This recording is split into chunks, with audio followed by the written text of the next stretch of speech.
Хүүхдийн мөнгийг ялгууртайгаар олгох нь үндсэн хууль зөрчиж байна. Халамж болоод зорилттой бүлгэрүүг илүү чиглэж байгаа учраас одоо яг таны хэлдгээр энэ юм бол асуудал байна. Тэгэхээр үндсэн хууль бол зөрчиж байгаа асуудал бол нэгэнт халамжийн хууль руу ороод халамжийн төрөл болчихж байгаа учраас үндсэн хууль зөрчигдөггүй.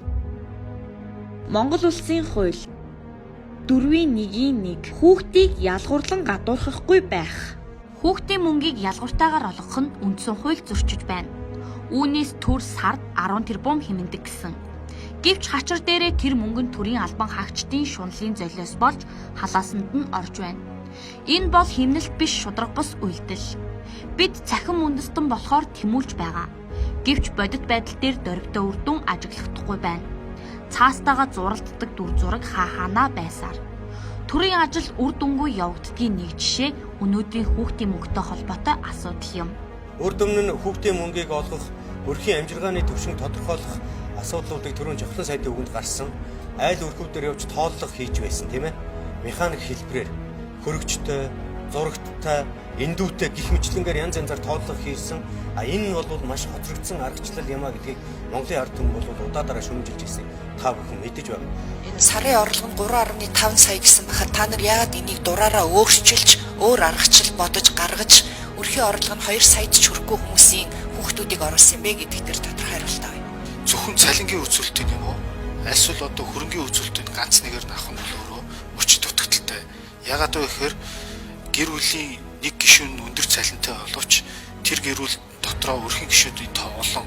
Тэр хүнээс хамаарж амьдрал амжиргаан залгадаг олон байх юм бол энэ одоо шодрог ус байна гэдэг байдлаар төвөр судалгаан дээр өрхүүдийн амжиргааг тодорхойлсон тэр мэдээлэлтэй харьцуулж үзээд энэ загвар бол одоо өрхийг төлөвлөх хамгийн боломжтой 10 гаруй үзүүлэлт байна гэдгээр хөдөлмөрийн хамгааллын яамаар хилцүүлээд тэгээ бид нэр ингээм хамтарсан байдлаар энэ аргачлалыг бол баталсан байна. Тэгвэл энэ удаагийн өрхийн амжиргааны төвшинг тодорхойлох, өрхийн мэдээллийн нэгдсэн сан дээр суурилсан томьёоллыг олон улсын жишгт нийцсэн хэлбэрээр бий болгох ажлыг бол статистикийн ерхий газар, хөдөлмөр нийгэм хамгааллын яам бол хамтарч халамж үйлчлэгийн газартаа бол хамтарч хийсэн. Энэ бол одоо бид хамгийн сонгодог зөв аргачлалыг сонгож авсан гэдэгтээ бол огт эргэлзэхгүй байгаа. Тэгээ одоо энд орж ирчээд ингээ иргэдийн л буруу бид сайн бэлдсэн гэдэг. Наад амьдрал дээр та юу ч бэлдээгүй шал түүхий заваарсан юм хийснэ.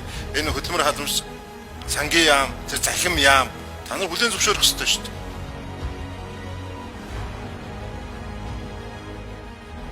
Тэр манай нэг хүүхэд бид орж үзсэн байхгүй.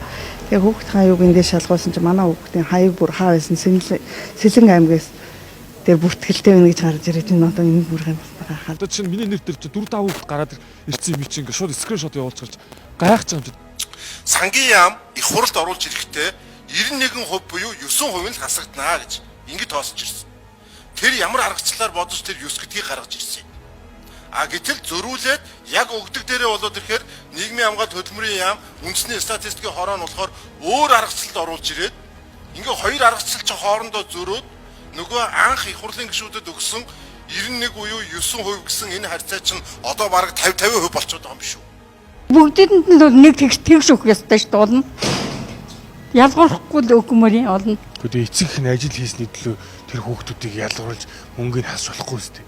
Эсвэл 100 мянган төгрөг авахын төлөө гэртээ ажил хийхгүй хэвтэж явах хэрэгтэй байсан юм уу? За ер нь бол энэ олон хүүхдүүд байна шүү дээ. Одоо Монголынхоо нийт хүүхдүүдийг одоо ингэж мөнгө төгрөгийг хасаж тэгээ өөрснөө болохоор бүх хэмээн лавж одоо луурдаж хулгайлж идэж уцаад энэ олон хүүхдүүдийн ирээдүйгээр бас ингэж тоглож болохгүй юм болов уу гэж бодож шүү дээ. Яг уу та нар боддоо өнөөдөр цахим үндэстэн гэдэг тоон гар хэсэг гэл те хууль зүйн яамнаас шүү дээ. Ингээд маш олон арга хэмжээнүүд болдог те. Тэнгууд эн чи ямар төсөвтэй явж байна? Энд чинь маш их хідэн тэрбум байгаа шүү дээ. Хідэн их те Монголын ард түмний бүх хүүхдүүдэд очих ёстой мөнгийг чинь одоо ийм байдал руу төсөв рүү шилжүүлж байгаа байхгүй. Тэгээд тэр нь өнөөдөр хідэн жил ингэж хийсэн юм ийм л алдаа гарч шүү дээ. Одоо бол энэ Монгол улс бол анх удаа одоо энэ юу хэрэгжүүлж штэ тийм төрийн байгууллагууд одоо иргэд хамтраад мэдээллийн засах нь жуглаа тийм. Одоо ингэж захим хөгжлийн яамч гэсэн одоо ингэж бус төрийн байгууллагууд уялдаа холбоо сайжруулж одоо иргэдийн мэдээлэл одоо өмч хөрөнгө бүх холбоотой мэдээллүүдийг одоо засварлах тийм л одоо аргачлал юугаар явж байгаа. Тэгэхээр одоо иргэд засварлахаас л гоох мэдээлэлтэй тийм. Төрийн ажил үр дүнгүй явагддгийн нэг жишээ өнөөдрийн хүүхдийн мөнгөтэй холбоотой асуудал юм. Хүүхдийн мөнгөө өг. хулгайчтайгаа халж төсөв хэмнэ.